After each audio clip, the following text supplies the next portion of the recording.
তুহিন ভাই এমপি ছিল না, মন্ত্রী ছিল না, কিন্তু অনেক উন্নয়ন করেছে। 500 কোটি টাকার স্কুল কলেজের একাডেমিক সবকিছু তিনি উন্নয়ন করেছে। তাই তুহিন ভাই আমাদের মৌসুমী পাখি না।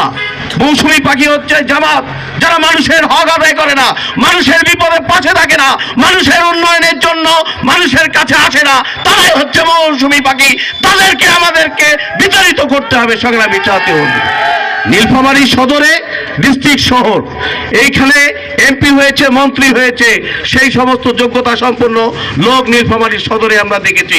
সেই কারণে কেন্দ্রীয় বিএনপি এবং বাংলাদেশের সমস্ত, বিশেষ করে আমাদের অ্যাক্টিং চেয়ারম্যান, বর্তমান চেয়ারম্যান তারেক রহমান নীলফামারী উন্নয়নের জন্য, নীলফামারীকে এগিয়ে নিয়ে যাওয়ার জন্য তুহিন ভাইকে নীলফামারী সদরের প্রার্থী ঘোষণা করেছে। তাই আমরা তুহিন ভাইকে, আজকে আপনারা যা বলছেন যে তিনি একজন মন্ত্রী অমুক তমুক, আজকে সোনারায় একজন বলছে আমরা তুহিন ভাইকে জয়যুক্ত করলে মিনি মিনিস্টার পাবো। তাই এই মিনি মিনিস্টারকে পাওয়ার জন্য সকলকে আমাদেরকে ধানের শীষে ভোট দিতে হবে, না হলে আমাদের উন্নয়ন হবে না। সারা বাংলাদেশে যদি ধানের শীষের প্রার্থী বিজয় হয় আর নীলফামারীতে যদি না হয়, তাহলে আমাদের কপাল পূর্বে, আমরা সেই অন্ধকার তিমিরেই থেকে যাব।